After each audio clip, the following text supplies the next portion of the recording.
The stone cottage stood shoulder to shoulder with other houses on a quiet small town street. The backdrop of giant redwoods made it appear smaller than it was. When I woke that morning, I couldn't have known I would be here. Such is the life of a detective. I lifted the police tape and approached the front door. My father told me that doing something right one time makes you an expert. It is advice that has proved to hold water. I am an expert at catching killers.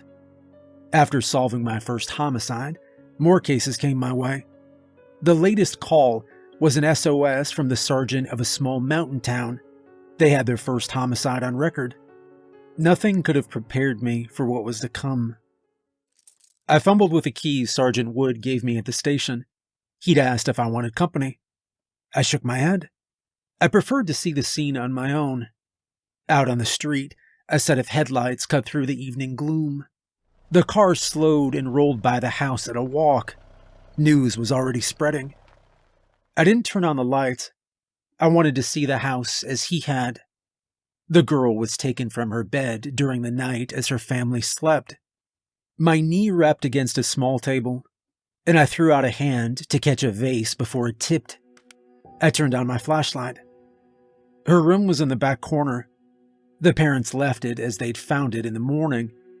The bedding pulled back, exposing a small rectangle of sheet below the pillow, a lamp and stuffed bear in place on the dresser. No sign of a struggle. When she didn't answer their calls, her parents had searched frantically until the mother spotted something. I flicked through the panel of switches until I found the light for the back porch. 2 bikes leaned against the back wall of the cottage. The grass was neatly mowed. The redwoods rose as a black mass as night encroached.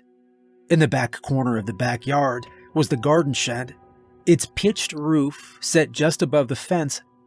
I directed the flashlight on the window beside the door. The stain blemished the otherwise spotless glass. A crude, smiley face drawn in blood. The mother called the police as the father investigated. He found their daughter on the floor of the shed, the lawnmower and wheelbarrow shoved aside to make room. Blood stained her white nightclothes and her face. I pulled the photos from the folder Sergeant Wood gave me at the station. I lined up the picture with the floor in front of me. My stomach clenched in on itself. He'd removed the front 2 teeth on the top row, and with the blood that came, had drawn the smiley face on the window. I'd need to interview the parents. The brutality of the crime and the fact that there had been no attempt to hide the body suggested this was not random. The teeth and the smiley face meant something. I'd quizzed Sergeant Wood at the station. There was no good reason he knew of that would make the killer target this family. The father worked at the bank. The mother taught 2nd grade at the local school. No criminal records, no money troubles. Sergeant Wood showed me his empty palms. For the first time in his career, he didn't know what to do next. I flicked off the flashlight and stepped out onto the grass. The first stars appeared in the sky. The mountain air was cold. A mist filtered between the trees behind the back fence. A full moon pushed up over the horizon to the east. I'd hoped to find something of significance, some small thread to pull on. I sighed, expelling a burst of vapor with the mist. I went over to the girl's room a second time before checking my watch. Time to call it a night. I gathered up the photos and reports and turned out the lights. My best guess was still the parents. A girl that age has no mortal enemy. I closed the front door and heard whispers from the road. A group of 4 bystanders gathered on the other side of the police tape. I called out a sharp, "Hey," as if admonishing a misbehaving child. The muttering ceased, and the bravest of the 4 asked who I was and if the rumors were true. I snapped back that they all had better things to do. I crossed my arms and waited for them to get back in their cars and drive away. The small-town telegraph was in full swing. My phone rang. Sergeant Wood. "There's another one," he said. Another what? It's exactly the same. Text me the address, I'll be right there, I said. I set my phone in the holder on the dash and started the engine. I knew where to go. I'd already been there. The town has two main shopping streets that run parallel to one another. South of the town's center, those two streets form the eastern and western boundaries of the park. The police station stands across the road from the park on the western side. As the light from the police station window came into view, I saw flashlight beams flickering from within the darkness of the park. Half a dozen officers made a partial circle at the base of a giant steel slide. I found Sergeant Wood and tapped his arm. He waited a couple of beats before acknowledging me. The flash from a camera illuminated his pale face. He stepped back from the ring of officers and spoke in a hushed tone. Victim's name's Harry McFarlane, 15 years old. He has guitar lessons on Tuesday nights and was riding his bike home, he said. I trained my own flashlight on the boy. It was almost exactly the same as the night before. 2 teeth were missing again, but this time the 2 on either side of the front teeth on the top. The boy lay at the base of the slide where it flattens out, and above his head was a smiley face drawn in blood, dark against the bright steel of the slide. Were there any witnesses? I asked. No one answered. I scanned the faces of the officers in the gloom. They all looked a version of dumbstruck. Were there any witnesses? I repeated. A cadet named Watts pointed to a dome-shaped climbing structure. 2 teenagers stood huddled together in the darkness. I tapped Watts on the arm. Close the roads. We don't want an audience, I said. The witnesses were girls around 16. They reeked of smoke and alcohol. Their eyes widened as I approached. What'd you see? I asked. They looked at each other. The shorter of the 2 stammered a response. Are we in trouble? I focused my attention on her. No. We won't charge you with anything. I don't care what you were doing. What did you see? We saw Harry lying there, she said, pushing back tears. Was he alone? She shook her head. Who was with him? I don't know. It was too dark, she said. What did they look like? He was average height, I guess. I don't know. Thin. He was dressed in a penguin suit. A penguin suit? I asked. Tuxedo, her friend whispered. Did you see his face? Only for a second. Did you recognize him? I asked. She shook her head. He was pale. His mouth was all black. It was weird. He was scary looking. Behind me, a woman screamed. She turned away from the slide and buried her face in her hands. A man in a dark jacket embraced her. Must be the parents. An hour later, I sat opposite Derek and Ellie McFarlane. Ellie searched the room with red and puffed eyes. Derek sat with arms crossed and a 1,000-mile stare. I slid a cup of coffee to each of them. Neither touched it. I'm Detective Chris Hassel, I said. Do we have to do this now? Ellie asked meekly. Yes, we do. Time is our enemy, I began. Can you think of anyone who'd want to harm your boy? Ellie shook her head. No, he does fine at school. He plays football in the winter. He doesn't have any enemies. Who would want to hurt him? Witnesses say a thin man in a tuxedo. Does that mean anything to you? Ellie shook her head. Derek? His eyes flicked to mine. He shook his head. What about the teeth? I asked. Ellie wailed and sobbed into her hands. Derek fidgeted in his seat. He avoided looking at me. Derek, you know Chrissy? The girl killed last night. He shrugged. Not really. Your kids went to the same school, I said. The school is bigger than 2 kids, he replied. Do you know Chrissy's parents? Ellie wiped her nose. Derek went to school with Chrissy's father, didn't you? Derek licked his lips. I don't see what that has to do with anything. Are you going to find this guy or what? I held up my palms. We're going to do everything we can. There's nothing you can think of? The teeth, the smiley face? It doesn't mean anything to you. Derek crossed his arms and turned his eyes to the table. We don't know, Ellie said. I slept a few hours and was back at the police station an hour after sunrise. The place was a hive of activity. All available officers were on deck. Sergeant Wood received a heads up that the press were on their way. 2 murders in 2 nights in a sleepy town set in a forest was sure to play well across the country.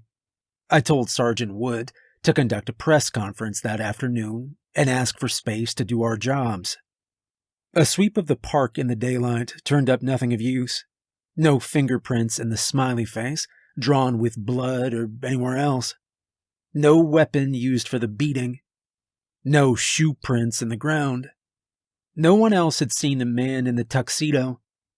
I called all the stores that sold or hired tuxedos in the area, and nothing turned up.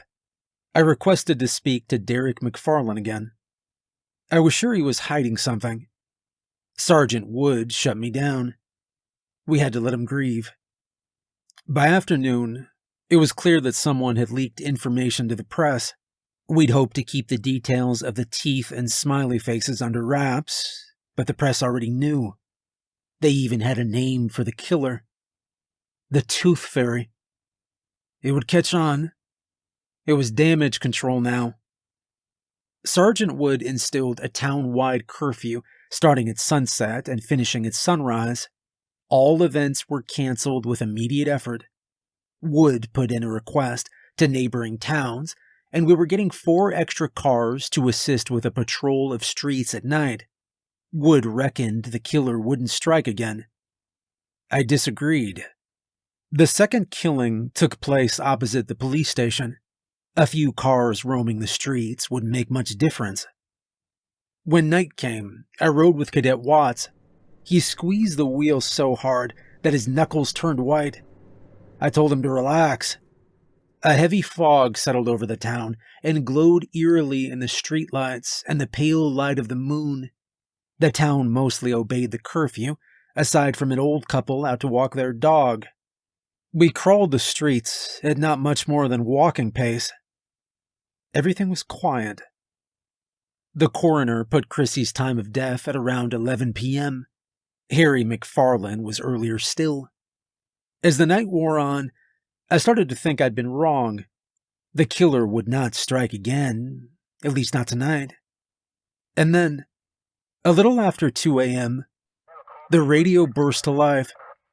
The location meant nothing to me, but Watts knew where to go. We raced to the outskirts of town, in a parking lot at the head of a walking trail through the forest. The muffled sound of dogs barking echoed off the trees. We raced up a walking trail and came across a forlorn Sergeant Wood. He winced. A third kid, a blonde girl named Hannah. She looked worse. She must have fought back, I thought. The 2 canine teeth on the front row were gone. He left her propped against the base of a redwood. A smiley face was drawn in blood on the trunk above her head. How had this happened? Everyone in town had stayed home and locked their doors and windows. Hannah lived alone with her mother, Meredith. Officers found Meredith asleep in a recliner with the TV still on. An empty bottle of whiskey stood on the coffee table beside an upturned ashtray. She hadn't heard the lock on the back door break. She hadn't heard her daughter as he dragged her away. The dogs sniffed at the base of the tree and pulled at their leashes and bound into the forest. If we were lucky, they would find something. I didn't feel lucky. It's someone local, I said to Sergeant Wood. No one knows anything, he replied. Somebody has to know, and we have to find out or more kids are going to die, I said. His shoulders fell. Sergeant Wood knew what was coming. 3 murders in 3 consecutive nights was borderline unheard of. The families, the town, the press, and the country would all want answers. Whatever blame there might be would be lumped at his feet. This was now his legacy. Not the 30 years service before this week, but this alone. It would be his to carry for the rest of his life. Sergeant Wood was at a loss, and so was I. On a typical murder case, the killer strikes, and a methodical investigation leads to a culprit. We had no time for process. We were in the middle of a storm and had to think on our feet. The whole situation was unfolding at breakneck speed. There was something unnatural about it. I had no idea then how right that hunch would prove to be. We needed answers, and we needed them now. There was one place I had in mind to start. I hammered on the door of the McFarlane home for the 5th time and checked the windows. Still dark. The porch light of the house next door flicked on, and an old woman stepped out. I snapped at her to get back inside. A light flicked on above my head. Derek McFarlane rubbed his eyes behind the protection of the screen door. Derek ushered me to a small round table beside the kitchen. Ellie called out from the bedroom. Who was it? No one, dear. Go back to sleep, he said. Derek pushed and pulled at his fingers. His eyes were on the table in front of him. His skin was pale. I propped my elbows on the table. Tell me what you know. It wasn't our fault. We were kids, he said. Okay, you were kids. Tell me what you know. Tears welled in his eyes, and he blinked them away. I can't believe it's even possible, but it has to be.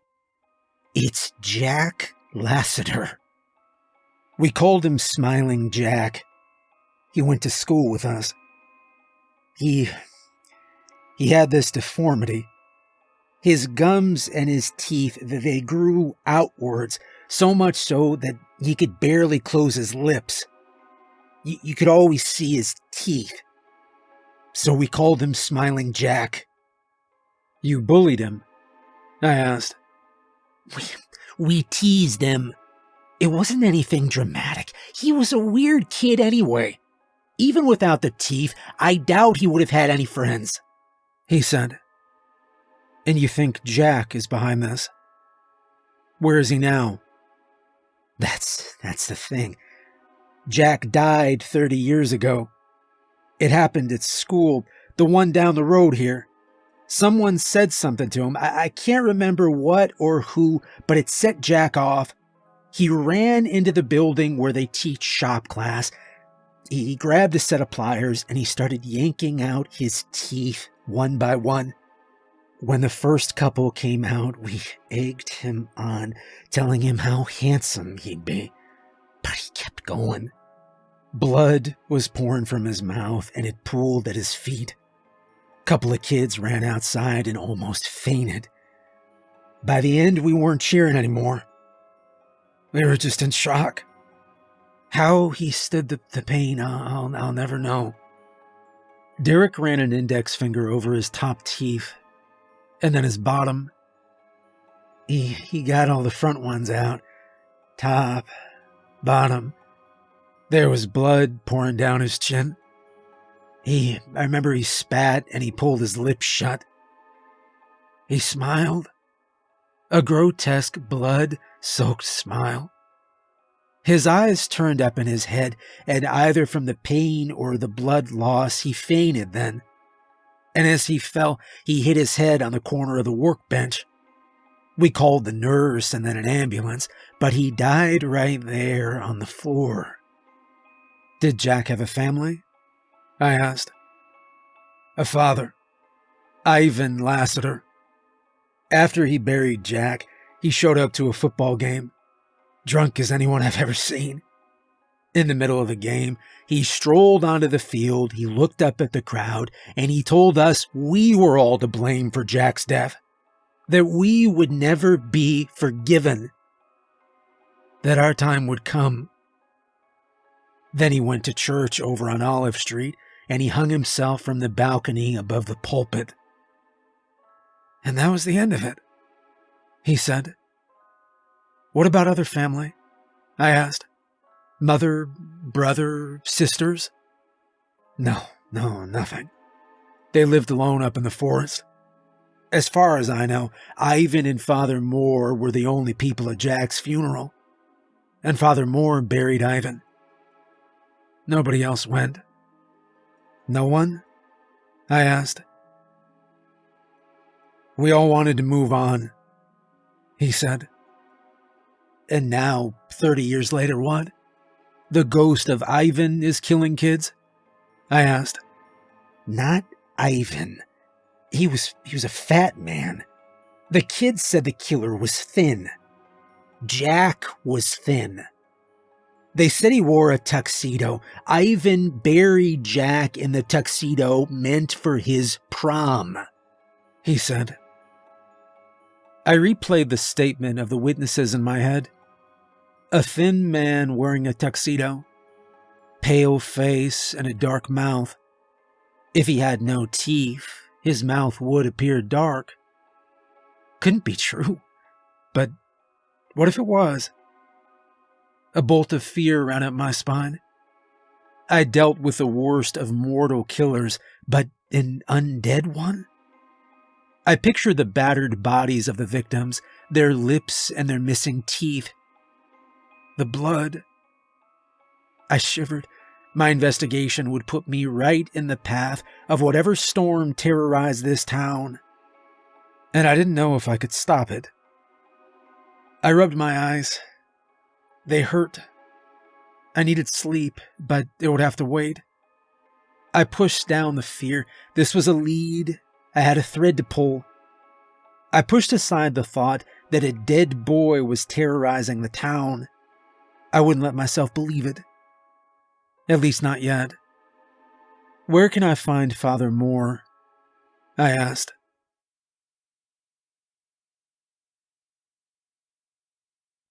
At the western edge of town, and with an outlook over the valley and river below, stands the town's assisted living community.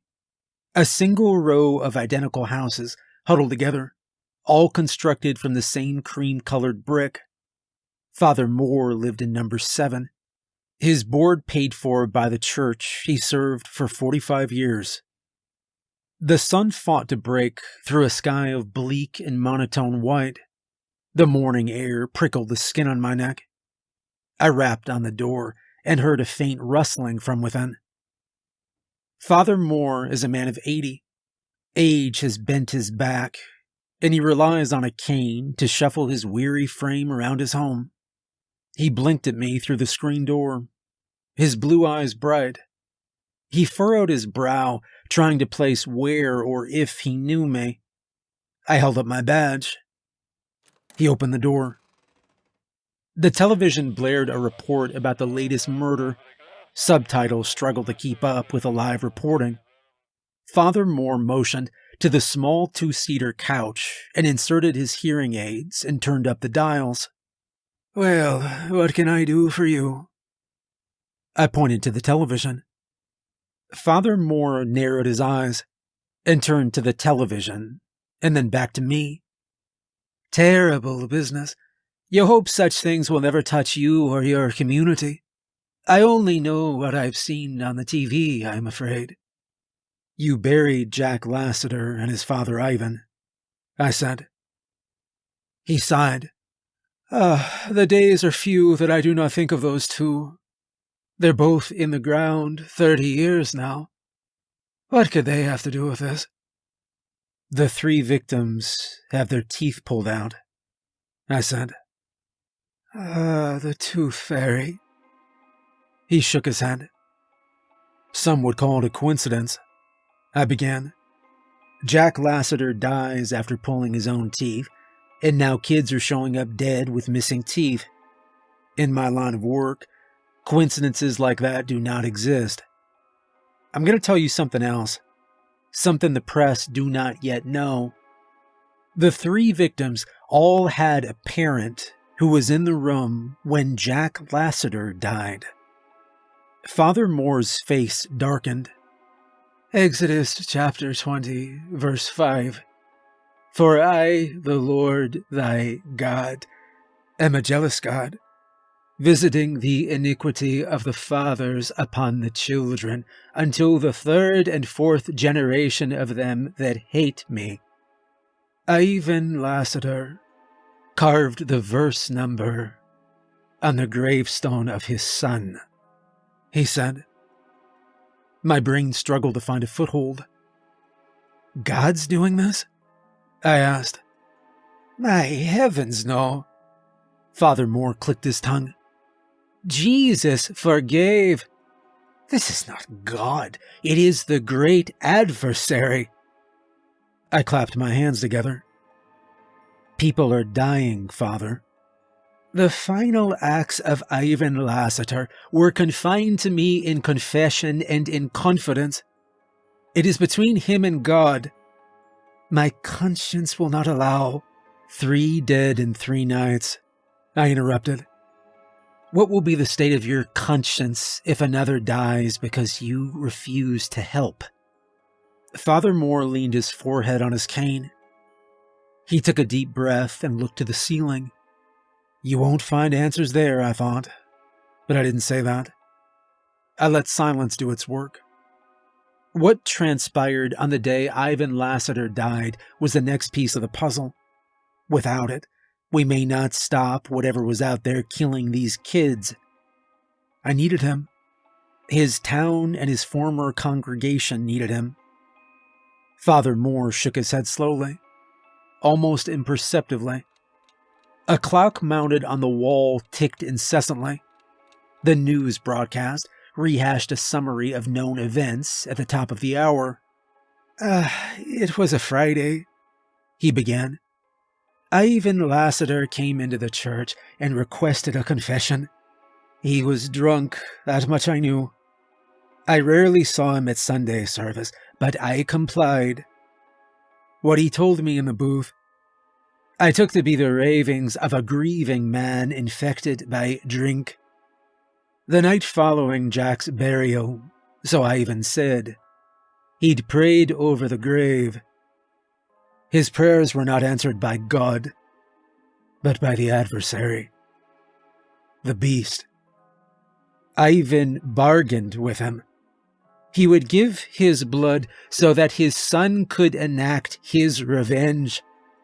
The devil appeared before him, cloaked in black, and he accepted the deal.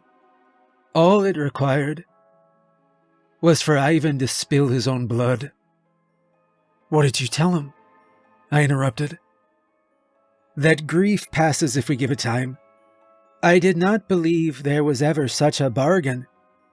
A dream, perhaps, or a fantasy, but not reality. I advised him to return home and sleep and return to me in the morning. We would make better progress when we were both of clear mind. He exited the booth and I sat there for some time. I did not know what to make of it. When I left the booth, I witnessed the most terrible sight of my life. Ivan had slit his wrist and hung himself from the balcony with a tablecloth. His blood dripped onto the pulpit from which I gave my sermons. I mourned him and I buried him. What are you suggesting? I asked. I am suggesting nothing, Detective Hassel. You asked and I told. My conscience is clear. I stood and took a pace towards the door. I turned back. Where are they buried? Ivan in the town cemetery. Jack in the forest. I don't remember the exact place. I never cared to return. Somewhere special to Jack. He counted the trees as his only friends. Ivan had told me that. I nodded and moved to the door. Good luck, Detective Hassel. If Father Moore couldn't remember where the grave of Jack Lassiter was, I hoped there were others who knew. It took me the rest of the afternoon to find them. Derek McFarlane and Meredith Ames, old school friends and parents to butchered children, had gone to visit a third friend from school, the father of Chrissy, the first victim. Speaking in person to Peter Yates had been top of my priority list until 2 more kids turned up dead. Now the 3 school friends, all who were in the room when Jack Lassiter collapsed and died, sat around the same kitchen table, joined in grief. Meredith and Peter peered at me suspiciously. Derek kept his eyes on the mug of coffee between his hands. It was Derek who spoke. Shouldn't you be searching for the killer? Why do you think I'm here? I asked. You think the killer's in this room? No. Does anyone here know where Jack Lassiter is buried? I asked. I called Sergeant Wood and told him to patrol the streets without me that night. He had enough boots on the ground. I did not tell him where I was going, only that I was following a hunch. And with an officer stationed outside the house of everyone else in town who had been in the room when Smiling Jack died, we had our best chance of preventing a 4th straight night of horror. Meredith remembered best where to go. We drove up the head of the trails, not far from where we found her daughter the night before. She explained the kids used to go to the gravesite on dares, usually around Halloween. No one did it anymore. The whereabouts of his grave was not passed to the next generation. Most of the kids in town had no idea Jack Lassiter even existed. The light was fading fast. The cloudless sky turned a shade of purple, and the warmth vanished from the air. It'd be another cold night. I asked Meredith if we were close. She responded by extending her arm. In the last of the light, the dark silhouette of a gravestone rose up between the trees. We gathered around. I shone my flashlight onto the lettering carved into the stone. Here lies Jack Lassiter. And below it, the Bible verse requested by Ivan. Exodus chapter 20, verse 5. Derek asked if anyone knew the verse. I recited it as best as I could remember. Something about visiting the iniquities of the father on the child. Derek shuffled on his feet. You don't believe it, he said. I didn't respond. I wasn't sure what I believed. All I knew is that the common thread in this case was the people in the room when Jack Lassiter died, and the only living witnesses of the murderer described what could have been Jack himself. And then there was Ivan's deal with the devil. I had to rule it out, as mad as it sounded. I pressed at the ground in front of the gravestone with my shoe. Compared to the hard ground on either side, it felt spongy. I dropped to my haunches and took a handful of black earth. The soil crumbled wet through my fingers. It smelled as my grandfather's vegetable garden had in the fall, a pungent mixture of life and decay. Well, what's the plan? Derek asked. I shrugged. I played the flashlight around, searching the immediate area in the growing gloom. A stone's throw away stood the remnants of a crude structure, the frame twisted and warped. What is that? I asked. Meredith said, he built himself a cubby house out here. I thought about what Father Moore had said. He didn't have any friends, so he made his own out in the trees. I stepped over to the structure, and the others followed. I poked around and kicked at a rusted sheet of corrugated roofing. The moon, a couple of days past full, rose above the horizon. The pale silver light cast subtle shadows on the dark forest floor. The cloudless sky and lack of wind brought in the fog once more. I sighed. This was a fool's errand. I should be back in town where I could at least be of some use. Someone was avenging Jack Lassiter, but I didn't know who. From behind came a rustling. I figured one of the parents had nipped off to relieve themselves. But everyone was close by. Meredith had heard it too.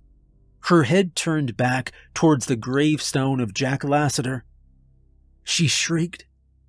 A dark, shadowy figure stood before the gravestone. The figure turned towards the moon and held out its arms, as if taking in the warmth of the sun. I trained my flashlight on the figure and yelled out, my voice sharp and jumpy. I caught a glimpse of black and white in the clothing. A pale face. Thin arms and legs. And then he ran, almost gliding over the ground and weaving through the trees. I sprinted after him, but I lost him in the darkness. I waited for the others to catch up. You all saw that, right?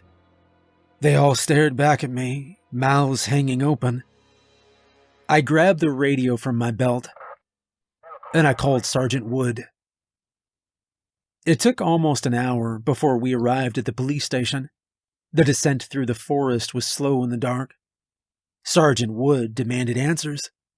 I gave away only the details that were important. We saw someone matching the description of the killer at the grave of Jack Lassiter, and he'd run through the forest and towards the town. That it appeared he'd risen from the ground and was Jack Lassiter himself was a detail I left out. Sergeant Wood checked in again, with all the officers watching the home of Jack Lassiter's former schoolmates and the cars patrolling the street, and no one reported anything. An hour dragged by and then another. I started to consider the possibility that I was crazy, that this case was getting to me and we were all jumping its shadows. Except I had 3 other witnesses who all saw the same thing. I asked to see the names of the people who'd been in the room when Jack ripped out his own teeth and collapsed dead. There were 10 names. 3 were with me in the station. Another 3 still lived in town, their names highlighted. Of the 4 remaining, 1 died a few years back from a heart attack. 1 was in prison across the other side of the country. 1 moved overseas. And the 4th lived a few towns over, about an hour by car. I tapped the name. Marcus Crager. Get the local police station on the line, I said. I spoke to a cadet on the front desk. She explained that they were short-staffed. They'd sent a couple of cars over to help with our patrol. I asked her to send someone out to wherever Marcus lived. Have you had any reports tonight? I asked her. Only one. A local farmer coming back from visiting his brother picked up a hitchhiker. Said the hitchhiker was a strange kid wearing a tuxedo. Didn't have any teeth. Smelled to high heaven. Thought he was up to something and figured we should know. How long ago? The clack of a keyboard sounded through the receiver. 40 minutes ago. We might already be too late, I said. We were. We drove in silence, Sergeant Wood wringing his hands on the steering wheel. The lights flashed and he kept his foot down, but it mattered little. The radio crackled to life and announced they'd found another victim. The 6-year-old daughter of Marcus Crager. Even though we knew what to expect, the scene was a bad one. There was a smiley face drawn on the inside of the timber siding.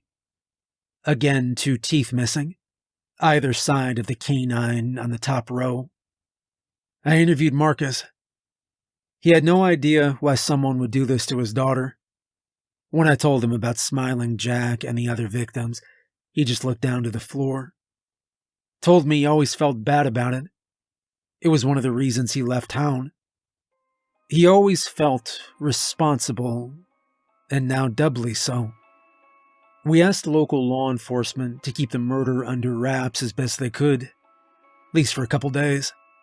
The press wouldn't be up here asking questions, not yet.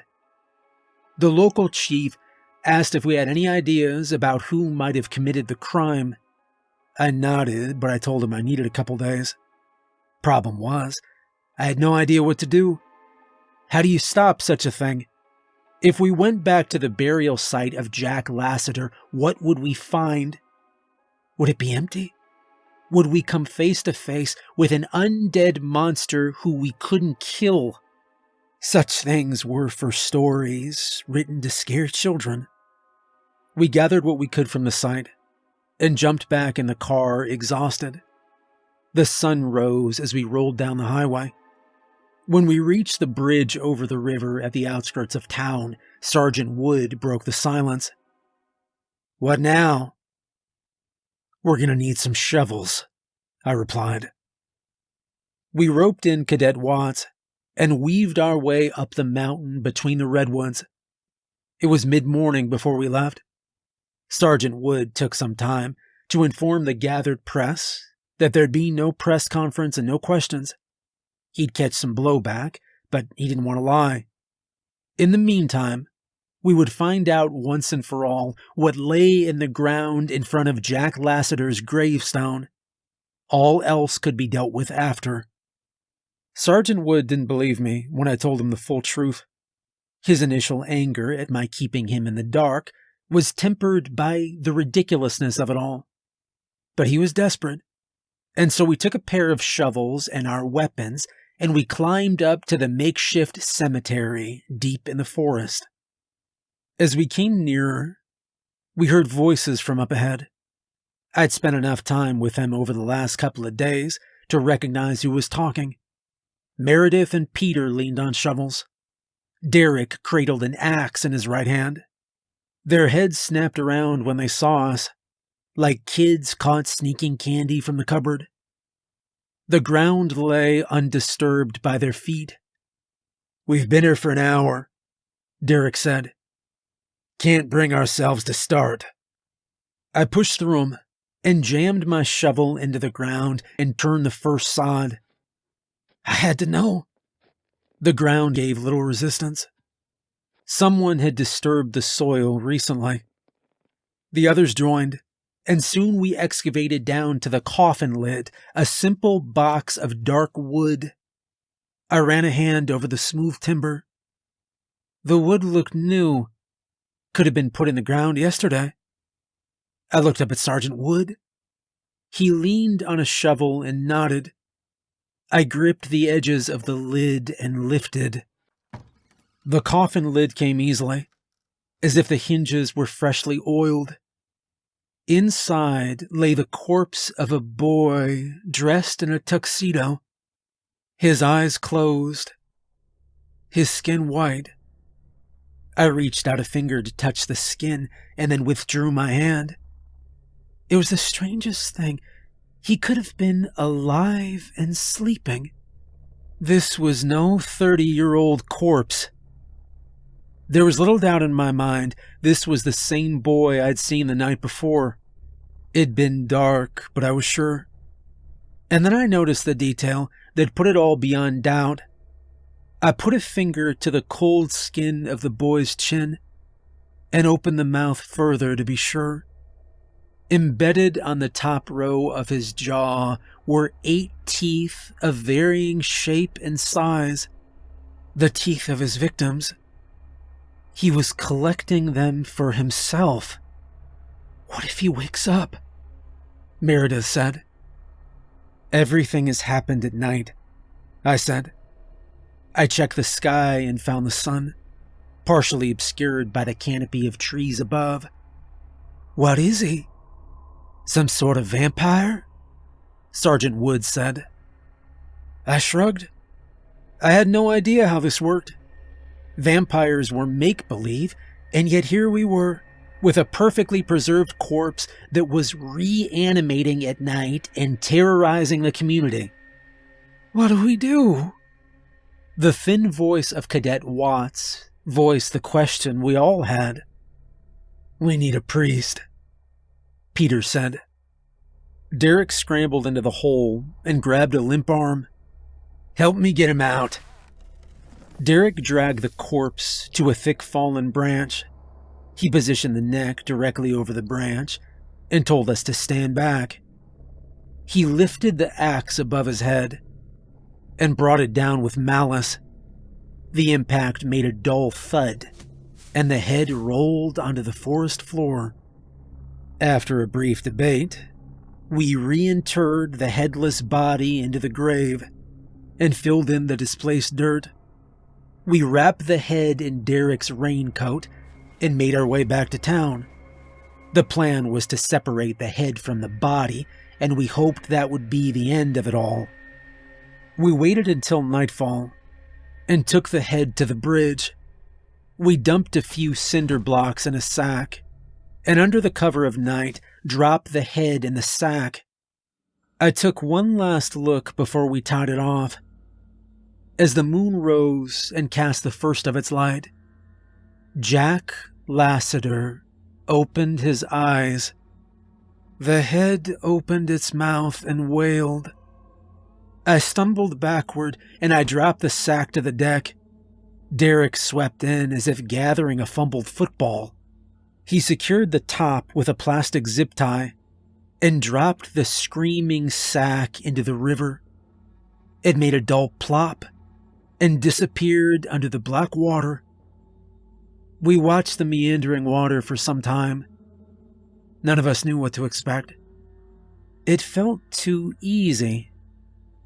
Derek said, "It's done." And we left.